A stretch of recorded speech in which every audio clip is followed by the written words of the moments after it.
ఈరోజు ఢిల్లీలో జగన్మోహన్ రెడ్డికి ప్రకృతి సహకరించట్లేదు, అదేవిధంగా పరిస్థితులు కూడా సహకరించట్లేదని చెప్పొచ్చు.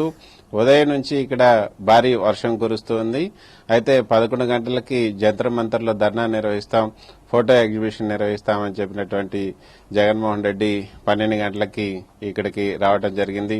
అయితే వచ్చిన తర్వాత మొక్కుబడిగా విలేకరుల సమావేశంలో విలేకరులను ఉద్దేశించి ఇంగ్లీష్లో మాట్లాడుతూ అక్కడ రెడ్ బుక్ రాజ్యాంగం అమలు జరుగుతోంది, 45 రోజుల్లోనే 50 మందిని హత్య చేశారు, తర్వాత 2500 మంది గ్రామాలు వదిలిపోయారు, అసలు రాష్ట్రం వదిలి చాలా మంది పోయారు, 500 మంది ఆత్మహత్య చేసుకునే ప్రయత్నం చేశారు అంటూ ఒక లెక్కలు అయితే తీయటం మొదలుపెట్టారు. వాటన్నిటినీ ఏదైతే ఎగ్జిబిషన్ రూపంలో వాటిని ఉంచి వీటన్నిటినీ మీరు చూడాలి అంటూ ఆయన చెప్పే ప్రయత్నం అయితే చేశారు. అయితే వాళ్ళల్లోనే అంటే ఇక్కడ వాళ్ళు ఎవరు కూడా, ఢిల్లీలో ఉన్న వాళ్ళు ఎవరు కూడా రాలేదు, అంతా కూడా విజయవాడ నుంచి లేకపోతే అక్కడ రాష్ట్రం నుంచి వచ్చిన వాళ్ళు కొంతమంది మాత్రమే, ఒక 50-60 మంది ఉన్నారు, వాళ్ళు మాత్రమే ఈ ధర్నాలో పాల్గొన్నారు. ఇక రాజకీయ పార్టీలు అంటే అసలు రాజకీయ పార్టీలు ఎవరు కూడా వీళ్ళ మొహం చూడలేదనే చెప్పొచ్చు. గత వారం రోజుల నుంచి వీళ్ళంతా కూడా తెగ ప్రయత్నాలు చేశారు. ఇక్కడ ఉన్నటువంటి ఎంపీలు విజయసాయిరెడ్డి గాని, లేకపోతే మిథున్ రెడ్డి, అయోధ్య రామిరెడ్డి, వీళ్ళంతా అసలు అందరూ సింగిల్ ఎంపీలు ఉన్నటువంటి పార్టీలు వెంబడి కూడా పడ్డా కూడా వాళ్ళెవరూ కూడా కరుణించలేదు. చివరికి అఖిలేష్ యాదవ్ ని ఈ రోజు పార్లమెంట్ సమావేశాలు జరుగుతున్న సమయంలో ఏ విధంగా జగన్మోహన్ రెడ్డి ధర్నా చేస్తున్నారు, అక్కడ ఏపీలో గందరగోళం జరుగుతుంది, అంతా హత్యా రాజకీయాలు జరుగుతున్నాయి, మీరు వచ్చి కొద్దిసేపు మాట్లాడాలంటే ఆయన బలవంతంగా వచ్చి అక్కడ ఒక నిమిషం మాత్రం ఉండి అక్కడ ఇటువంటి రాజకీయాలు, హత్యా రాజకీయాలను ఎవరు కూడా ప్రోత్సహించకూడదంటే ఏదో మాట వరుసకి చెప్పాలి కాబట్టి చెప్పిపోయినటువంటి పరిస్థితి. తర్వాత IUML, ఇండియన్ యూనియన్ ముస్లిం లీగ్ సంబంధించినటువంటి ఎంపీ ఒకరు, ఆయన మాత్రం వచ్చి టెర్రరిజం ఏ ముసుగులో ఉన్నా కూడా మేము సహించేది లేదు అంటూ మొక్కుబడిగా మాట్లాడి వెళ్లడం జరిగింది. ఆ ధర్నాకు వచ్చినటువంటి వైఎస్ఆర్సీపీ నేతల్లోనే పెద్ద నిర్వేదం నెలకొని ఉంది. ఇదంతా ఏంటి, ఒక 45 రోజుల్లోనే అంతా అయిపోయింది, నీకు 45 రోజుల్లోనే ఇన్ని అగత్యాలు హత్యలు జరిగిపోయాయంటే ఇంకా 5 సంవత్సరాల్లో ఇంకెవరు కూడా అక్కడ రాష్ట్రంలో ఉండే పరిస్థితి ఉండదు, దీన్ని మనం అనవసరంగా హైప్ చేస్తున్నాము, కావాలనే చేస్తున్నామన్న ఒక ఇది వచ్చింది.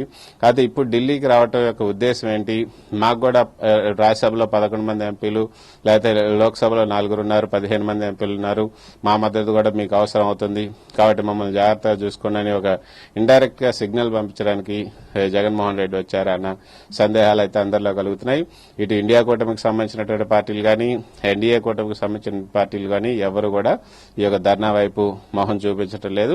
ఇప్పటికైతే పార్లమెంట్ లో ఒక టీమును పెట్టి అక్కడ ఉన్నటువంటి ఎంపీలని, ఎవరైతే ఉన్నారో ఖాళీగా ఉన్న ఎంపీలందరినీ తీసుకొచ్చే ప్రయత్నం చేస్తున్నారు, కానీ వాళ్ళు కూడా ఎవరు కూడా వచ్చే పరిస్థితి అయితే కనిపించటం లేదని చెప్పొచ్చు. అయితే ఒక పక్క ఇది జరుగుతుంటే మరోపక్క మరో 2 నిరసన ప్రదర్శనలు, ఇటు జగన్మోహన్ రెడ్డి ధర్నా జరుగుతున్నటువంటి ప్రాంతంలోనే ఒక పక్క జగన్మోహన్ రెడ్డికి వ్యతిరేకంగా ఒక పక్క దళితులు, ఆంధ్రప్రదేశ్ లో దళితులు ఎవరైతే ఉన్నారో దళిత జడ్జి రామకృష్ణ నేతృత్వంలో ఒక ధర్నా జరుగుతుంది. మరోపక్క దేవాదాయ శాఖ అసిస్టెంట్ కమిషనర్ ఎవరైతే ఉన్నారో శాంతిరెడ్డి, వాళ్ళ భర్త మదన్ మోహన్, ఆయన కూడా ధర్నా చేస్తున్నారు. ఒకళ్ళేమో గత ప్రభుత్వ హయాంలో జడ్జి రామకృష్ణ గత జగన్మోహన్ రెడ్డి హయాంలో దళితులపై జరిగినటువంటి దాడులు ఏవైతున్నాయో వాటన్నిటిని కూడా జగన్మోహన్ రెడ్డి బాధ్యత చేయాలి, జగన్మోహన్ రెడ్డి మీద కేసులు పెట్టి ఆయన అరెస్ట్ చేయాలని దళిత జడ్జి అయినటువంటి రామకృష్ణ ధర్నా చేస్తుంటే, మరోపక్క మదన్ మోహన్ అయితే ఇక విజయసాయిరెడ్డిని అరెస్ట్ చేయాలి, విజయసాయిరెడ్డి తన భార్యను వేధించారు, తర్వాత ఆయన్ను కావాలనే ఇచ్చేశారు అంటూ ఏదైతే గతంలో చేసినటువంటి ఆరోపణలు ఉన్నాయో ఆ ఆరోపణలు ఆయనకి DNA టెస్ట్ చేయాలి, తర్వాత అక్కడ రాష్ట్రంలో జరిగినటువంటి వాటన్నింటిలో కూడా శాంతిరెడ్డిని కూడా ఇన్వాల్వ్ చేశారు, ఇవన్నీ అంటూ ఇవి చేస్తున్నారు. ఇప్పుడు ఇక్కడ ధర్నాకు వచ్చిన వాళ్ళు అందరూ కూడా ఇటు మదన్ మోహన్, అదేవిధంగా జడ్జి రామకృష్ణ, వీళ్ళిద్దరిని కూడా అడిగి తెలుసుకుంటున్నారు.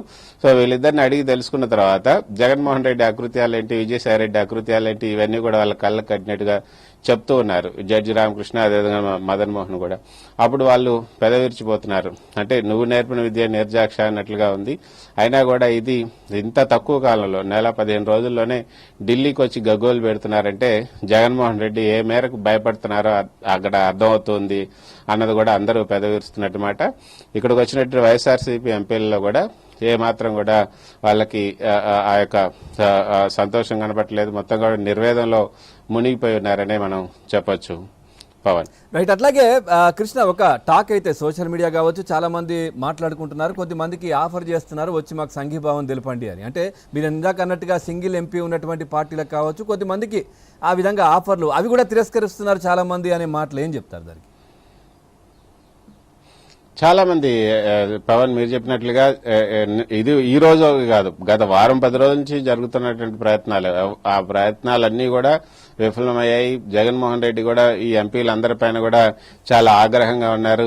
మీకు ఒక టాస్క్ ఇస్తే మీరు అది కూడా చేయలేకపోతే ఎందుకు, ఇక్కడ మనం ఏ మొహం పెట్టుకొని ఇప్పుడు ధర్నా చేయాలి, ఈ ధర్నాకి ఎవరు రాకపోతే ఇది మొత్తం ఫెయిల్ అయిందని చెప్పి అంతా ప్రచారం చేయరా, మీరు ఎందుకున్నారు అంటూ విజయసాయిరెడ్డి తర్వాత మిగతా వాళ్ళందరినీ కూడా ఆయన ఆగ్రహాన్ని వ్యక్తం చేస్తూ రాత్రి నుంచి కూడా ఆయన హోటల్ నుంచి బయటికి రాకుండా అంత హోటల్లో నుంచే అంత మంత్రాంగం నడిపే ప్రయత్నం చేస్తున్నారు. కానీ ఇప్పుడైతే ఒక టీంని అయితే అక్కడ పెట్టి పార్లమెంట్ లోపల ఖాళీగా ఉన్న వాళ్ళందరినీ తీసుకొచ్చి ఇక్కడ తీసుకొచ్చే ప్రయత్నం చేస్తున్నారు. కొంతమంది అయితే మేము వస్తాంలే అని చెప్పి చెప్తున్నారు, అటు నుంచి అటే పారిపోతున్నారు, మళ్ళీ ఇటు రావట్లే. ఇండియా కూటమిలో ఇప్పుడు కాంగ్రెస్ పార్టీ ఇండియా కూటమిని లీడ్ చేస్తుంది. ఆ కాంగ్రెస్ పార్టీ తరపు నుంచి కూడా ఎవరూ రావట్లేదు. తర్వాత అన్ని పార్టీలకు కూడా వీళ్ళు ఆహ్వానం పలికారు, అన్ని పార్టీలని రావాలి, ఏ విధంగా ఏపీలో ధర్నాలు జరుగుతున్నాయి, తర్వాత ఏపీలో అక్కడ కృత్యాలు జరుగుతున్నాయి, రెడ్ బుక్ రాజ్యాంగం నడుస్తుంది, లోకేష్ ఆ రెడ్ బుక్ ను చూసుకుని చూపెట్టే మొత్తం రాష్ట్రం అంతా తిరుగుతున్నారు. టీడీపీ కార్యకర్తలంతా కూడా అక్కడ మొత్తం వాళ్ళ ఇష్టానుసారం నడుస్తున్నారు, ఇది మా ప్రభుత్వం వచ్చింది మేము ఏదైనా చేస్తామని బెదిరిస్తున్నారని చెప్పే ప్రయత్నం చేస్తున్నారు. కానీ ఎవరు వినటానికి కూడా సిద్ధంగా లేరు. ఎందుకంటే జగన్మోహన్ రెడ్డి హయాంలో జరిగినటువంటి అకృత్యాలు, హత్యలు, నేరాలు, ఘోరాలు వీటన్నిటితో పోల్చుకుంటే అసలు ఇది నథింగ్ అన్నది అందరూ ఎంపీలు కానీ లేకపోతే మిగతా అన్ని రాష్ట్రాలకు సంబంధించిన ఎంపీలు వాళ్ళకి ప్రత్యేకంగా చెప్పాల్సినటువంటి అవసరమే లేదు. జగన్మోహన్ రెడ్డి వచ్చి ఈ విధంగా ఏపీలో హత్యలు అన్యాయాలు జరుగుతున్నాయంటూ ఇక్కడ ధర్నాలు చేస్తామంటే అందరూ కూడా దెయ్యాలు వేదాలు వదిలిస్తున్నాయా అన్న రీతిలో వాళ్ళు మాట్లాడుకుంటూ ఉన్నారు. జగన్మోహన్ రెడ్డిని కానీ జగన్మోహన్ రెడ్డి పార్టీ ఎంపీలను కానీ ఎవ్వరు కూడా సీరియస్ గా తీసుకోలేదనే చెప్పొచ్చు. ఒక పరిమళనత్వాన్ని ఉన్నారు. ఆయన వైఎస్ఆర్సీపీ ఎంపీ, ఆయన మొదటగా వచ్చారు, తర్వాత అఖిలేష్ యాదవ్, తర్వాత ఐయుఎంఎల్కి సంబంధించినటువంటి ఎంపీ వచ్చారు. ఇంక ఇప్పుడిప్పుడే ఒక్కొక్కరిని పట్టుకొని ప్రయత్నం చేస్తున్నారు. ఇంకా ఎవరు వస్తారు ఎవరు రారు అని కూడా చూడాలి. మొత్తానికి అయితే ఇది సూపర్ ఫ్లాప్ అనే చెప్పొచ్చు.